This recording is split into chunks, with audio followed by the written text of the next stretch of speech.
আসসালামু আলাইকুম সবাইকে। শুরু করতে যাচ্ছি শারমিন মুনের লেখা আত্মজা গল্পের 11 এবং 12 নম্বর পর্ব। আজমাইন মাথা চেপে খাটের উপর বসে পড়ে। এমন সময় সত্তার আসেন ছেলের রুমে। বাইরে থেকে ছেলের সব কথাই তার কানে আসছে।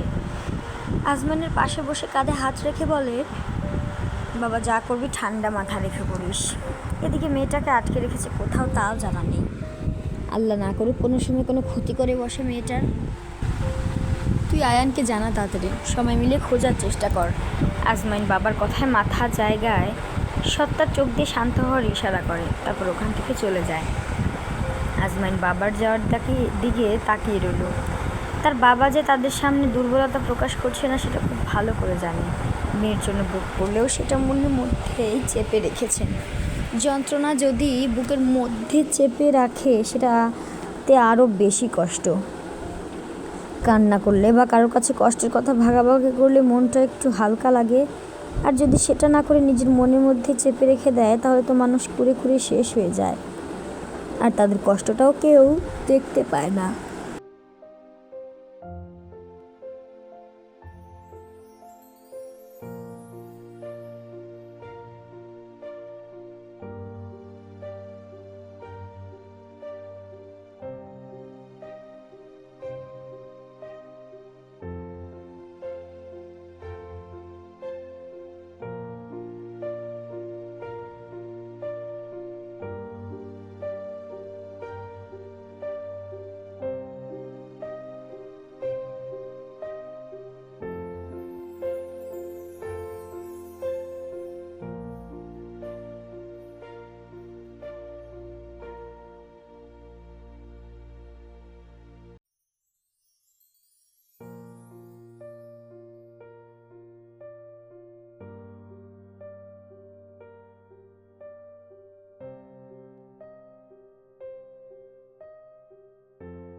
মাজেদার কথায় আয়েশা খাতুন বলে, আমি বুঝা হুন্নাই বিয়ার কথা কইছি। কাব্য তো ইহানেরই মামাতো ভাই, আর আমি এ কয়দিনে বুঝছি কাব্য অনুজারে বেমালাম পছন্দ করে, আর অনুজাও মনে হয় পছন্দ করে, সেই জন্যই তো ওই বিয়াটা ঠিক করলাম। মাজেদা বেগম চুলার ঝাল ঠেলতে ঠেলতে বলে, এখনও তো সব ঠিক হয় নাই। মাইয়া দেখতে আইলে বলমু যদি পড়ালেখা করায় তাইলে এই বিয়া দিমু, এর আগে না। দেখা যাক, আগে অনুজার বিয়া শেষ হোক, তারপর আত্মজার আর ইহানের বিয়ার আলাপ করবো। পোলা তো ধারেই আছে। ইহান বাবা আমার মাইয়ারারও অনেক সুখে রাখতে পারবো। আমার আকবরে একখান রত্ন খুঁজা থুইয়া গেছে। আয়েশা খাতুনের চোখের কোণে পানি চিকচিক করছে। মাজেদা বেগমের মনটা বিষণ্ণতায় ছেয়ে গেল। আত্মজার জ্বর একদিনে অনেকটাই কমে গেছে, তাও মাথা ভার হয়ে আছে, জাগাতে গেলে কষ্ট হয়। অনুজা বোনের কাছে গিয়ে বসে, তারপর বলে, বোন ওঠ, তোর মাথায় তেল দিয়ে দেই আর চুলগুলো একটু টেনে দেই, তাহলে ভালো লাগবে। আত্মজাও যেন এটাই চাইছিল। বোনের কথায় আসতে উঠে বসে। অনুজাও সাহায্য করে আত্মজাকে ধরে উঠানে চৌকির উপর নিয়ে আসে। তারপর মাথার ওড়নাটা নামিয়ে চুলগুলো ছেড়ে দেয়। কোমর ছাড়িয়ে যাওয়া চুল, চুলের রঙটাও গায়ের সাথে বেশ মানিয়েছে, বাদামি লালচে মিশে চুল। অনুজা আত্মজার মাথায় এক কোষ তেল নিয়ে জিজ্ঞেস করে, তোকে একটা কথা জিজ্ঞেস করি বোন? আত্মজা আসতে বলে, অনুজা বলে, তোকে কি ইহান ভাই আগে থেকেই পছন্দ করে নাকি? না মানে তুই তো কিছু বলতি না তার ব্যাপারে। আত্মজা মুচকি হাসলো, চোখ বন্ধ করে বলে, সে আমাকে অনেক আগে থেকেই পছন্দ করে। অনুজা অবাক হওয়ার ভান ধরে বলে, তুই আমাকে এটা জানালি না? আমি ইহান ভাইয়ের হাবভাব দেখে বুঝছি যে সে তোকে মনে হয় পছন্দ করে। তোর কথা শুনলেই কেমন করে, আসতে যেতে শুধু তোর কথাই জিজ্ঞেস করে। আত্মজা বলে, লোকটা একটু বেশিই পাগল। অনুজা বলে, এমন পাগলই ভালো। যাক, আমার বোনটার জন্য সঠিক মানুষ খুঁজে পেলাম অবশেষে, এখন চিন্তামুক্ত লাগছে বলেই হাসলো। আত্মজা বলে, আগে তোমার পালা বুবু, তারপর আমারটার চিন্তা করিও। এর মধ্যেই কোথা থেকে যেন অন্তর আসলো, এসে আত্মজার কোলে মাথা রেখে শুয়ে পড়ে। আত্মজা বলে, সারাদিন এমন না খেলে একটু বই নিয়ে তো পড়তে পারিস, দেখ কেমন ঘেমে গেছিস। অন্তর বলে, আরে এখন তো স্কুল বন্ধ, আর কদিন পর খুলবে, সেই সময় থেকেই পড়া শুরু করবো। অনুজা বলে, কদিন পর তো আর আমরা বাড়িতে থাকবো না, তখন তুই ইহান ভাইয়ের কাছে গিয়ে পড়িস, সে তো বিকালে দিকে মনে হয় ফ্রি থাকে। অন্তরের মনটা খারাপ হয়ে গেল। বন্ধুদের উদ্দেশ্যে বলে, তোমরা না গেলে হয় না বাবু, এখন তো বাজানো নেই, আবার তোমরাও চলে যাবে, বাড়ি তো পুরা খালি হয়ে যাবে, এই বাড়িতে তখন আমি থাকবো কীভাবে বাবু?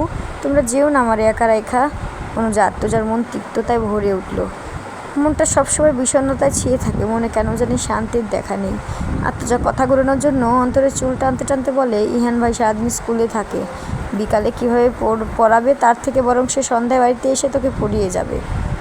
অনুজা খালের বাঁধা ঘাটে বসে আছে একা একা। বিকেল হয়ে গেছে, সন্ধ্যায় তো কাব্য চলে যাবে, একটিবার কি দেখা করে যাবে না? এই মন যে তাকে বারবার কাছে ডাকছে, এই চোখ যে তাকে দেখার জন্য তৃষ্ণার্ত হয়ে আছে। এর মধ্যে হাঁপাতে হাঁপাতে কাব্য আসে, তবে সেটা অনুজা দেখেনি, ও তো উল্টে ঘুরে বসে আছে। কাব্য আস্তে আস্তে অনুজার পিছে গিয়ে দাঁড়ায়, আস্তে করে ডাক দেয়, অনুজা চমকে তাকায় পিছনে। সত্যি কি কাব্য আসছে?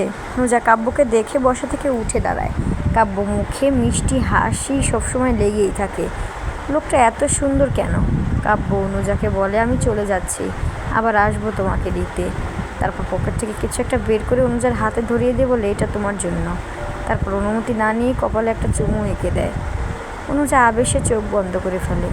তারপর কাব্য বিদায় নিয়ে চলে যায় ওখান থেকে। একটু আগেই সন্ধ্যা নেমে আসছে। অনুজা চৌকির উপর জানালার পাশে বসে কাব্যের কথা ভাবছে। তার সাথে আবার কবে দেখা হবে জানা নেই, লোকটা কি আবার ফিরবে? এর মধ্যে আত্মজা এসে অনুজার পাশে বসে বলে, কি হয়েছে বাবু, এমন মনমরা হয়ে আছিস কেন? অনুজা তার বোনের পানে তাকালো, মুখে হালকা হাসি টেনে বলে, কি হবে আবার আমার? কিছুই হয়নি আমার, আমি তো রাতের আকাশ দেখছিলাম, তুইও দেখ কি সুন্দর আকাশটা। আত্মজাও জানালা দিয়ে উকি দিল, বলল, রাতের আকাশ আসলে অনেক সুন্দর লাগে, কি সুন্দর তালার মেলা, চল বুবু আমরা উঠানে যাই, সেখানে বসে ভালোভাবে দেখতে পারবো। অনুজা হালকা হেসে বলল, চল। আত্মজা একটা তালের পাখা নিয়ে বাইরে বেরিয়ে আসে। বেশ গরম পড়েছে এখন। পিছনে অনুজাও আসে, দুজন গিয়ে চৌকিতে বসে পড়ে। আত্মজা হাত পাখা নাড়তে নাড়তে আকাশের দিকে তাকিয়ে বলে, দেখ বুবু, ওই তারাটা কীভাবে খসে পড়ছে। অনুজাও তাকায়, তারপর আত্মজার থেকে পাখাটা নিয়ে নাড়তে থাকে। আত্মজা ছোটো বাচ্চাদের মতো অনুজার কোলে মাথা রেখে গুটোসিটো হয়ে চৌকিতে শুয়ে পড়ে। অনুজাও তার ছোট বোনটাকে আঁকলে নেয়। আত্মজা এক দৃষ্টিতে আকাশের দিকে তাকিয়ে আছে। চারিদিকে নিস্তব্ধতা, আকাশের তারাগুলো কত দূরে, চাইলেও ছোঁয়া যায় না। আবার বাবা নামক মানুষটা তো আরও অনেক দূরে, যাকে এই দুনিয়ায় আর কোনো দিন দেখা যাবে না, ছোঁয়া যাবে না। ভাবতেই বুকের ভেতর যন্ত্রণা শুরু হয়। বুকের ভেতর থেকে ভারী একটা দীর্ঘশ্বাস বেরিয়ে আসে। অনুজা বলে, বোন, সেই ডায়েরিটার ব্যাপারে মাকে জিজ্ঞেস করবি নাকি? আত্মজা একটু চুপ থেকে বলে, দেখি কি করা যায়। আর তুমি কি বলো, জিজ্ঞেস করব? অনুজা বলে, জিজ্ঞেস করব পরে, আর ডায়েরিটা খুঁজে পেলে বেশি ভালো হতো। আত্মজা আস্তে করে বলে, এর মধ্যে আচমকা কিছু একটা শব্দে আত্মজা লাফিয়ে ওঠে। অনুজা ভয় পেয়ে আত্মজার হাত শক্ত করে ধরে রাখে। আত্মজা অনুজার হাত চেপে ধরে শব্দটার উৎস খুঁজতে চারিদিকে চোখ ভোলায়। কই, এখন তো তেমন কিছু চোখে পড়ছে না, তাহলে এই শব্দটা কোথা থেকে আসলো?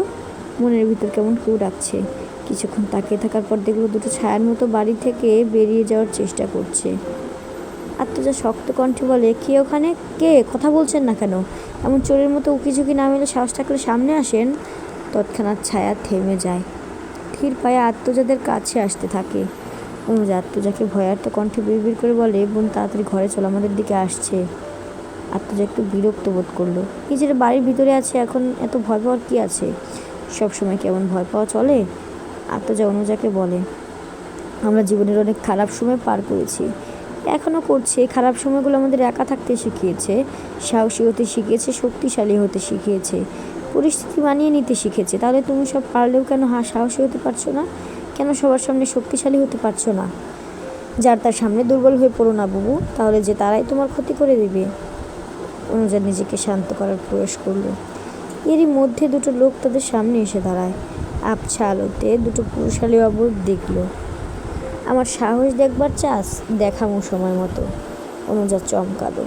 আত্মজা শান্ত দৃষ্টিতে সামনে তাকিয়েছে, যেন কোনো কিছুই আসে যায় না।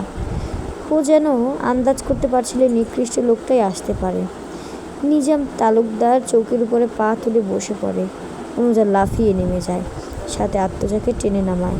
নিজাম তালুকদার বলে, কি এইটুকুতে ভয় পেয়ে গেলি? বলেই হাসতে লাগলো।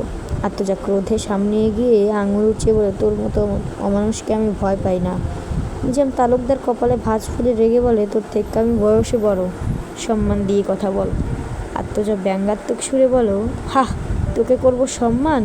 আর কাউকে পাইলি না? কঠোর হয়ে বলে, যে আমার মা বাবা সহ অন্য মানুষদের সম্মান করতে জানে না, সে আমার থেকে সম্মান পাওয়ার যোগ্য না। যে সম্মান করতে জানে সেই সম্মান পাওয়ার যোগ্য। তুই তো আমার বাবা মাকেই সম্মান করিস না, তাহলে তোকে তো সম্মান করার প্রশ্নই আসে না, রুচিতেই আসে না। থু। নিজাম তালুকদার খুব অপমান বোধ করলো। কটমট করে বলল, তবে সম্মান যদি আমি সবার সামনে ধুলায় না মিশাইছি, আমার নাম নিজাম তালুকদার না। বলেই উঠে চলে যায়। পিছনে চেলা শরীফু। নিজাম তালুকদার যেতেই অনুজা আত্মজার হাত টেনে বলে, কি দরকার ছিল ওনাদের সাথে লাগতে যাওয়ার? আত্মজা অনুজার দিকে দৃষ্টি নিক্ষেপ করে। অনুজা চুপ হয়ে যায়, মিনমিনিয়ে বলে, এখন মনে হচ্ছে তুই আমার বড় বোন। বলে ঘরের দিকে চলে যায়। আত্মজা হালকা হেসে ঘরের ভিতরে চলে যায়। আনুমানিক রাত 8টা বাজে। আত্মজা অনুজা অন্তর আয়েশা খাতুন গল্পে মেতে আছে। এর মধ্যেই দরজায় টোকা পড়ে, অথচ কারো সেদিকে কোনো খেয়াল নেই। তাদের গল্প করে মগ্ন। মাজেদা বেগম পিছনের বারান্দা থেকে গলা বাড়িয়ে বলে, অনুজা দেখ কে আইছে, দরজাটা খুললা দিয়ে আয়। এমন কয়েকবার ডাকার পরও কোনো সারা শব্দ নেই। আবারও বলে, আত্মজা দরজাটা খুললা দিয়ে আয়। এবারও কোনো সারা শব্দ নেই। মাজেদা রেগে বলে, দাঁড়া আইতাছি। কোন সময় থেকে ডাকতাছি, একটারও কানেও ঢোকে না। আত্মজা চটজলদি মাজেদাকে বলে, মা আসা লাগবে না, যাইতেছি। বলেই অন্তরকে ঠেলতে ঠেলতে বলে, এই যাদব দরজাটা খুলে আমাকে উদ্ধার কর। ওর কথায় অন্তর ভ্যাবা চাকা খেয়ে গেল। এটা আবার কেমন কথা? অনুজা আয়েশা খাতুন ওদের কাণ্ড দেখার জন্য প্রস্তুত। অন্তর বলে, তুমি যাইতে পারো না? মা তোমাকে বলছে আমি যেতে পারবো না বাপু। এই বলে কপালে ভাঁজ ফেলে বসে থাকে। আত্মজা অন্তরের মাথায় চাটি মেরে বলে, যা, ছোটোর মতো থাকবি, ওদের কথা শুনতে হয় জানোস না, যা এখন। ওর কথায় সবাই ফিক করে হেসে দেয়। ও ছোট ছোট চোখ করে সবার দিকে তাকায়। অন্তর বলে, তো তুমি যাও, মা তো তোমার থেকে বড়, তাই মায়ের কথা শোনা উচিত। আত্মজার মুখটা চুপসে গেল। তাড়াহুড়ায় তো এটা মাথায় ছিল না। আয়েশা খাতুন বলে, এখন যা, দরজা খুলে দেয়। কে নাকি কতক্ষণ দাঁড়ায় আসে। আত্মজা মুখ ফুলিয়ে উঠে দাঁড়ায়, দপদপ করে পা ফেলে দরজার দিকে যায়। ওর দিকে তাকে সবাই হেসে ওঠে। দরজা খুলতেই দেখে ইহান দাঁড়িয়ে আছে। ইহান একটা ফুকুচকে আত্মজাকে লক্ষ্য করে কপালে ভাঁজ পড়া মুখ ফুলিয়ে রেখেছে। বুঝলো কিছু একটা হয়েছে। আত্মজা কিছু না বলে দপদপ করে ওখান থেকে চলে গেল। ইহান সামনে চকিতে বসে অন্তরকে ডাক দেয়। অন্তর ইহানের আওয়াজ পেয়ে লাফিয়ে উঠে দাঁড়ায়। আত্মজা তেতে উঠে বলে, যাও, তোমার সাদের বন্ধু এসেছে, যত সব, এতক্ষণ তো উঠতে পারলি না। অন্তর মেয়েদের মতো একটা মুখ কুঞ্চি দিয়ে চলে যায়। ইহানের কাছে এসে এতক্ষণ যা হয়েছে সব কথা বলা শুরু করে। সব শুনে ইহানও হাসতে থাকে। একটু পর আয়েশা খাতুন এসে ইহানের পাশে বসে। ইহান জিজ্ঞেস করে, তোমার ছোট্ট নাতনির কি জ্বর কমছে আগের থেকে? ঠিকমতো ওষুধ খায় তো? আয়েশা খাতুন বলে, হয়, আগের চাই একটু কমই বোঝায়। ইহান বলে, ভালো, আমি সারাদিন ব্যস্ত ছিলাম তাই আসতে পারিনি। আচ্ছা, কাব্য বলল ওরা নাকি ঢাকা চলে যাবে, মানে আত্মজাও নাকি যাবে, এটা কি সত্যি? আয়েশা খাতুন বলে, যাইবে, আর কালকেই যাওয়ার সম্ভাবনা বেশি। তারপর টুকটাক কথা বলে ইহান চলে যায়। জঙ্গলের পথ দিয়ে হাঁটছে আসমাইন, আয়ন সহ আরও কয়েকজন। হাতে টর্চ, আয়নের হাতে ফোন। সকালে যেই নাম্বার দিয়ে কল করা হয়েছে তার শেষ লোকেশন এই জঙ্গলে পাওয়া গেছে। সামনে জায়গাতে আয়ন কিছু একটার সাথে হোঁচট খায়। সবাইকে বলো, এদিকে লাইট মারো, এখানে কিছু একটা আছে। বলি নাক চেপে ধরে। এখানে অনেক দুর্গন্ধ। আয়ান বলতেই লাইট মারে নিচের দিকে। নিচে তাকিয়ে সবাই অবাক হয়। আয়ান বলে, এখানে লাশ আসলো কোথা থেকে? আজমাইন নাকে রুমাল দিয়ে বলে, দেখে তো মনে হচ্ছে বেশি দিন হয়নি, আর কেউ কুপিয়ে হত্যা করেছে। কি মর্মান্তিক ঘটনা। শেষ হয়ে গেল পর্বটি। কেমন লাগলো কমেন্ট বক্সে জানাবেন। আর যদি ভালো লেগে থাকে একটা অবশ্যই লাইক পেতে পারি আমি। আর আমার গল্পগুলো সবার আগে পাওয়ার জন্য চ্যানেলটি সাবস্ক্রাইব করে বেল আইকনটি ক্লিক করে যাবেন। ভালো থাকবেন সবাই। আল্লাহ হাফেজ। আর একটা কথা, এই গল্পটির প্রথম পর্ব এবং পরের পর্বটি ডিসক্রিপশন বক্সে দেওয়া আছে। যারা এই পর্বটি প্রথম শুনলেন তারা অবশ্যই প্রথম পর্বটি শুনে আসবেন। আর যারা এই পর্বটি শুনলেন, সবগুলো পর্ব শোনা হয়ে গেছে, তারা পরের পর্বটি দেখে নেবেন। আসসালামু আলাইকুম সবাইকে।